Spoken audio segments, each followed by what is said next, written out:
طيب. On revient au livre de Cheikh Ibn Uthaymin, alayhi rahmatullah.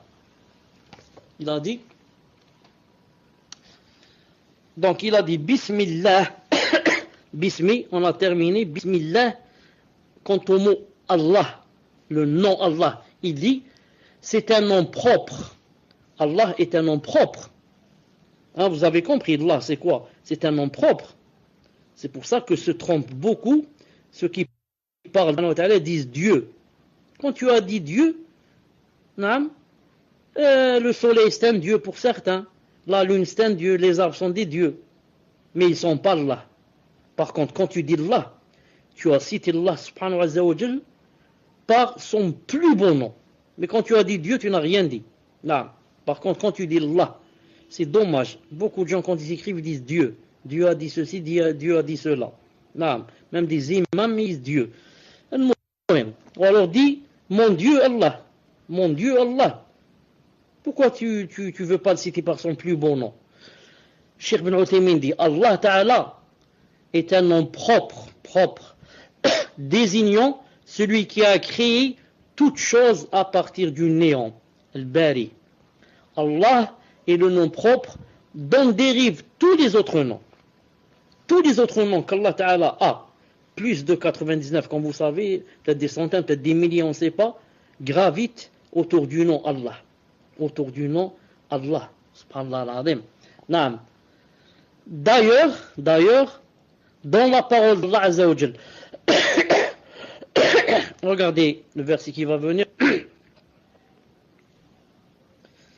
Lorsqu'il a dit Alif Lam Ra kitabun anzalnahu ilayka litukhrijan an-nasa min dhulumati ila an-nur bi'idni rabbihim ila siratil aziz al-habid. Ensuite il a dit Allah alladhi lahu ma fi as-samawati wa ma fi al-ard wa lil kafirina min 'adabin shadid.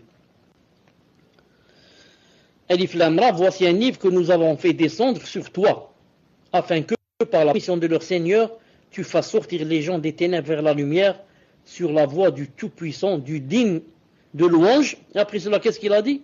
Il a dit, Allah, il continue la phrase, il a dit, Allah à qui appartient tout ce qui est dans les cieux et sur la terre, et malheur aux mécréants pour un dur châtiment qu'ils subiront. Le Cheikh dit, Cheikh Ibn Uthaymin dit, rahimahullah, il a dit, quand la fin du premier verset, qu'est-ce qu'il a dit? Sur la voie du Tout-Puissant, du digne de louange, on se l'a dit qui? Allah. C'est Allah à qui appartient. Le Cheikh dit, nous ne considérons pas le nom Allah comme étant un adjectif épithète. Non, ce n'est pas un adjectif. Mais nous affirmons tout que c'est un nom qui suit comme explication et clarification de ce qui a précédé, ce qu'on appelle en arabe atf bayan. Afin que le nom Allah ne soit pas dans une situation de rattachement, comme c'est le cas de l'adjectif épithète. Quand tu dis par exemple l'homme intelligent est venu, intelligent, puisqu'il est épithète de l'homme, hein, il qualifie l'homme comment qu'il est. L'homme intelligent est venu. Quel homme est venu? L'homme intelligent est venu. Si tu laisses intelligent tout seul, ça marche. Tu dis intelligent est venu, ça marche pas. Il doit être rattaché à l'homme. L'homme intelligent est venu. Si tu dis ici que digne de louange, etc., Allah, Allah comme adjectif de digne de louange. Non. Il faut que tu dises, il faut que tu saches que Allah ici n'est pas un adjectif. C'est plutôt un nom propre, qui est ici venu pour clarifier la situation et non pas pour être un adjectif, car un adjectif épithète est toujours rattaché à son nom. طيب.